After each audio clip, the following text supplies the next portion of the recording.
इसी से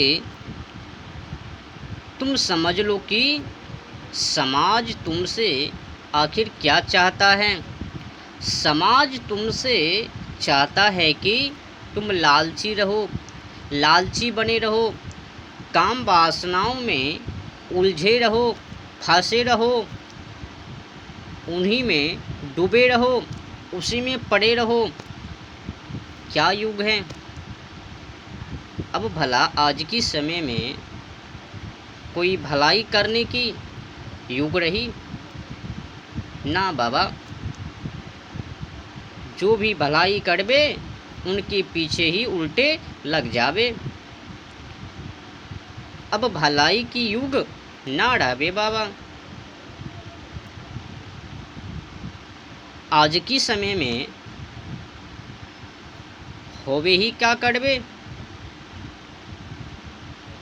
बस केवल जीवन जिंदगी में कीचड़ को उछालने के अलावा और क्या करबे।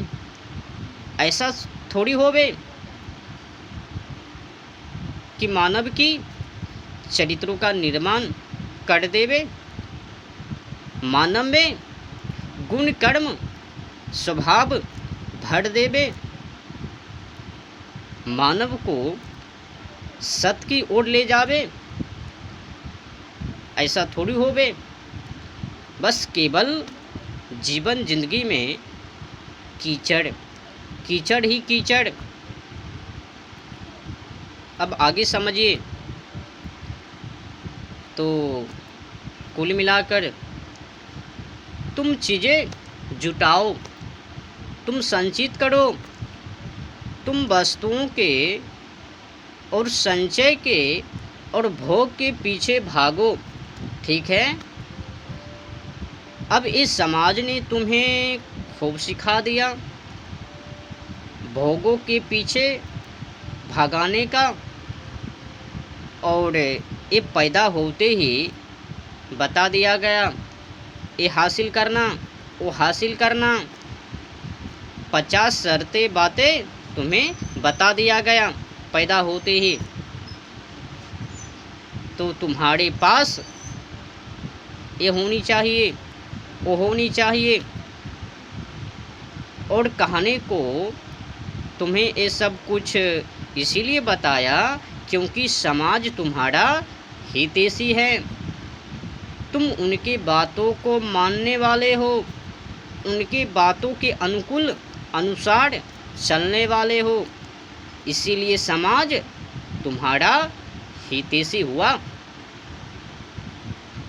समाज कहता है देखो तुम्हारे पास अगर ये सब नहीं है तो फिर तुम अपनी जीवन जिंदगी जीने के काबिल नहीं रहोगे, नहीं रह पाओगे। तो जाओ इकट्ठा करो, संचित करो जल्दी से।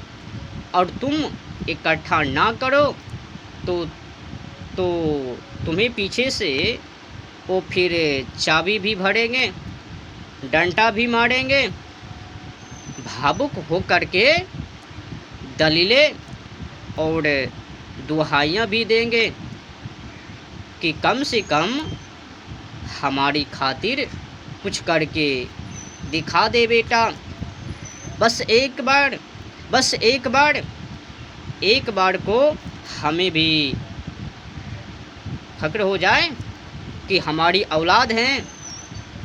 तो एक तरफ तो तुम्हें खौलाया जा रहा है तो दूसरी तरफ वहीं पर तुम्हारे भीतर कामना और वासना भड़काई जा रही है, उत्तेजित किया जा रहा है कि जाओ और हासिल करो। अब वो बच्चा नादान है, कच्चे हैं।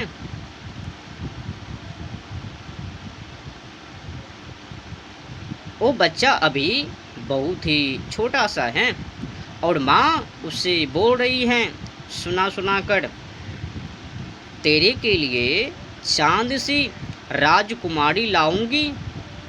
अब वो औलाद इतना छोटा है अभी उसको ये सब ख्याल भी नहीं है कि राजकुमार की राजकुमारी का मुखड़ा चांद सा चेहरा, परमा खुद उसमें वासना घुसेट कर रही है, वासना को उत्तेजित कर रही है,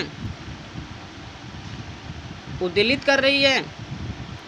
और पड़ोसी में कहीं पर भी शादी होवे तो दादी जी उनके बीच में बोल देवे, मैं अपने छोने के भी ऐसे ही शादी करूंगी। सोने के उड़ने वाले घोड़े पर सवार होकर आएगा मेरा बेटा अपनी दुल्हनियाँ उठाने। बेटा ये सब सुन रहा है और ये सब बातें को सुनते सुनते वो बड़ा भी हुआ जा रहा है। तो तुम्हें आँच दी जा रही है, तुम्हें उत्तेजित किया जा रहा है, तुम्हें किस प्रकार से छोकरी पीछे दीवाना होनी है वो सब कुछ बातें सिखाया जा रहा है। तुम्हें तुम्हारे चित्त को बर्बाद करने की अश्लीलता गंदी सब कुछ बातें सिखाया जा रहा है। और तुम हो बावले, उन्हीं के कहने पर, सिखाने पर, चलाने पर तुम चलते हो। अब आगे की लीला देखिए, फिल्म के माध्यम से समझिए। तो फिल्म का निर्माता निर्देशक मानव की खूबी जानता है कि फिल्म चलानी कैसे है। तो तुम्हारी वासना को थोड़ा सा भड़काना है और चल भी जाएगी। दो ही काम करने होते हैं, एक तुम्हें उत्तेजित कर दिया जाए, दूसरा तुम्हारे आंसू छलका दिया जाए। और जो ये तुम्हारे साथ कर सके तुम उसके गुलाम हो जाए, तुम दो के तुरंत गुलाम हो जावे, तुम दो के तुरंत गुलाम हो जावे। पहला ओ जो तुम्हें रुला दे, पहला ओ जो तुम्हें रुला दे, जिसके पास तुम्हारी भावुकता की चाबी हो, घुबाई भी नहीं और तुम चल पड़े। दूसरा तुम उसके गुलाम हो जाते हो, जिसको देखकर तुम में उत्तेजना दौड़ जाए। और फिल्में में देखा जाए तो उसमें दो ही चीज़ों को दिखाया जाता है। फिल्म दो चीज़ें से रहती है, कभी खुशी तो कभी गम। एक और तुम्हें रुलाया जा रहा है और दूसरी तरफ तुम्हें तपाया जा रहा है। दोनों काम एक साथ हो रहे हैं, एक साथ में। अब तुम पकड़ में आ चुके हो, भागोगे कैसे?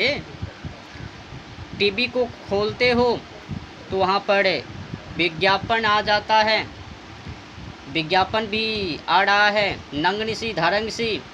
उस विज्ञापन को देखकर मन उत्तेजित भड़काव में आ जाता है। तो वो विज्ञापन इसलिए आ रहा है कि तुम्हें वासना भड़काया जाएगा, उत्तेजित हो तीव्र गति में, और कहेंगे कि ये पुरुषों के सेफ्टी रिजल्ट का विज्ञापन है और उसको लेकर कौन घूम रही है, कमसीन हसीना, वो क्या करेगी उसका। तो और तुमने देखा नहीं और तुम भाग पड़ते हो बिल्कुल कि यही खरीद ले लूँ अभी के अभी। ये पहला प्रभाव है समाज का। मानव को खौला दो, मानव में वासना का संचार कर दो, मानव को खूब लालच दे दो। एक तरफ तो इसमें नियत ये है कि इससे मानव की तरक्की होगी। और दूसरी तरफ नीयत ये भी है कि जिसको तुमने लालची बना दिया वो तुम्हारे बस में आ गया। जैसे मान लो चिलबिल्ला चिलबिल्ली काम वासना की लालची में संपर्क में आते ही एक दूसरे का दीवाना हो जाते हैं। समझो बातों को। जिस आदमी में लालच नहीं है वो किसी का गुलाम नहीं हो सकता। और जिस आदमी के भीतर तुमने काम वासनाओं की लालच दौड़ा दिया, अब वो बड़ी आसानी से तुम्हारे काबू में आ जाएगा। समाज के पास बस यही दोनों ही ज्ञान हैं, सोच विचार हैं। जब उसकी नीयत भली होती है तो वो कहता है देखो इसको लालच देना ज़रूरी है, नहीं तो ये तरक्की ही नहीं करेगा, बिगड़ेगा नहीं। तो काम वासनाओं के पीछे भागेगा ही नहीं। काम वासनाओं के पीछे भगाओ इनको, काम वासनाओं के पीछे उत्तेजित करो। और जबकि उसकी नीयत बुरी होती है तो वो कहता है देखो लालच देना ज़रूरी है, नहीं तो ये बस में नहीं आएगा। और दोनों ही नियतों से अभिप्रेरित होकर तुम्हें खोया जाता है, तुम्हें आप दिया जाता है ताकि आपकी चक्कर में उनकी रची षड्यंत्रों में फंस सके, उलझ सके। अब समाज ने एक कर तो दिया कि तुम्हें खौला भी दिया, लेकिन उसका नतीजा क्या होता है? उसका नतीजा होता है अराजकता। अब सबको चाहिए खूब सारा धन दौलत, पैसा, माल खजाने इत्यादि इत्यादि भोग सामग्री, ये सब चाहिए। अगर पैसा ही मंतव्य है तो मारा मारी मच जाती है, खून खच्चर खन खराबी हो जाता है। पैसा ही अगर चाहिए तो कैसे भी लाओ, पैसा लाओ। पैसा सबको ही चाहिए, तभी तो रूपवती स्त्री चिलबिल्ली तो औरत के पीछे फिर कत्ल हो जाते हैं। ये पहले प्रभाव का नतीजा निकला है। तो फिर समाज को तुम पर एक दूसरा प्रभाव लाना पड़ता है। तो वो प्रभाव क्या है? तो जी समझिए, नैतिकता। फिर समाज तुम्हें ये भी बताता है कि क्या सही है क्या गलत है। पहले तो वो तुम्हारे बताएगा कि जाओ स्त्री हासिल करो, और स्त्री को बताए कि जाओ तुम पुरुष चिलबिल्ला को हासिल करो। तो हजार तरीक़ों से तुम्हें उत्तेजित करेगा, चाबी भरेगा, और फिर तुम्हें ये भी बताएगा देखो सिर्फ कुछ बांधे बधाए तरीके हैं जिनसे स्त्री को हासिल करना, जोर ज़बरदस्ती मत करना। जैसे हम तुम्हें ललचवा रहे हैं, तुम भी उसे ललचाना, ताकि वो आपकी अपनी सहमति से आ जाए।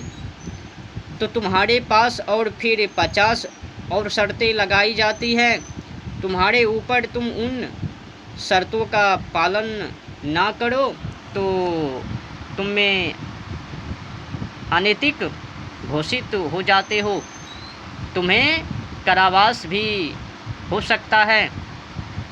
कारावास नहीं भी होगा तो तुम समाज की नज़रों से नीचे गिरोगे। अब ये बड़ी अजीब हालत है। तुम एक विद्यालय में पढ़ रहे हो जहाँ तुम्हें बताया जा रहा है शराब पीना बुरी बात है। वो विद्यालय कौन कर रहा है? समाज। और ये सामाजिक मूल्य है जो विद्यालय के माध्यम से तुम तक पहुंच रहे हैं।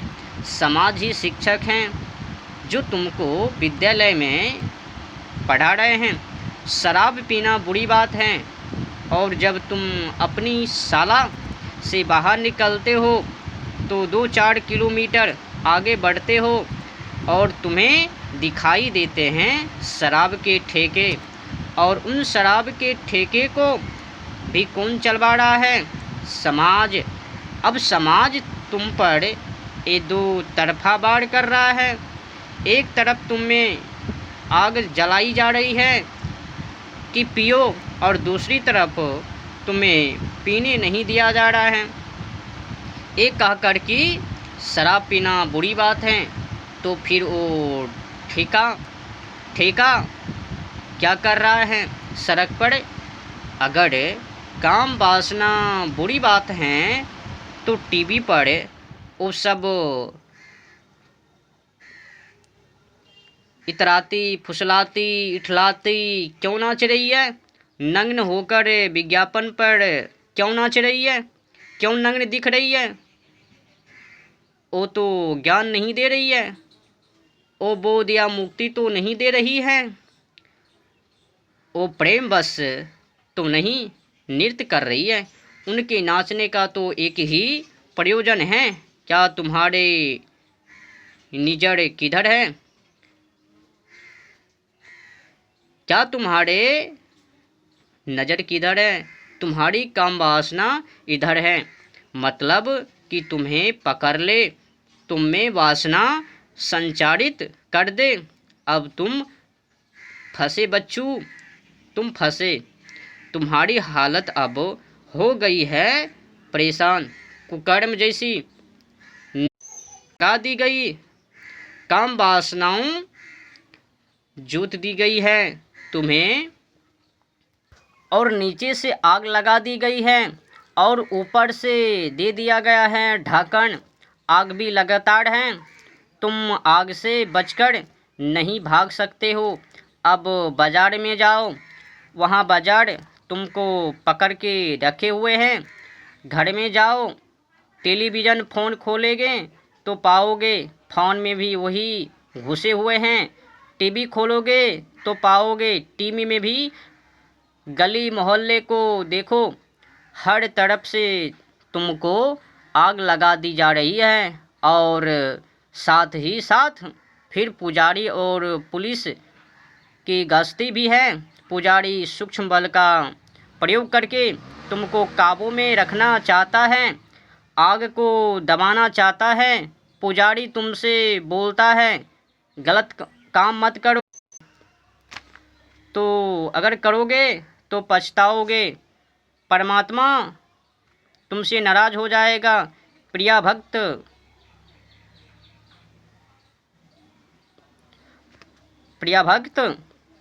ऐसा नहीं करता, नहीं तो काले भैंस वाले यमराज जी तुम्हें सजा देंगे। और पुलिस स्थूल बल का प्रयोग करके तुम्हें दबाए रखना चाहती है। पुलिस कहती है गलत काम मत करोगे तो कानून सजा देगा। हर तरफ से तुम्हें उत्तेजित के अलावा कुछ और करता ही नहीं है।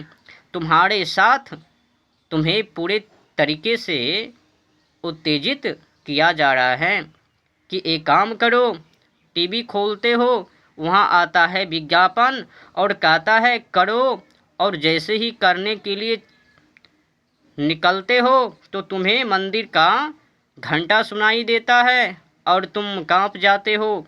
अरे बाप रे बाप, कैसे करें, सज़ा मिल जाएगी। और फिर कहते हो भक्त कोई परमात्मा और आत्मा नहीं है होता है, तो कोई नहीं देख रहा है, और फिर तुम वो गलती अपराधी कर ही डालते हो। तभी पुलिस की गाड़ी दिखाई देती है गश्त करती हुई, और फिर तुम कांप जाते हो कि अरे कैसे करे भाई, और कांप कर फिर घर के अंदर घुसते हो। घर के अंदर फिर टीवी खोलते हो, वहाँ फिर रूपमणी स्वरूपवती और सुपनेखा अपने जाल फैलाए बैठी हैं तुम पर, और फिर तुम कहते हो अरे निकलते हैं, आज कढ़ी डालते हैं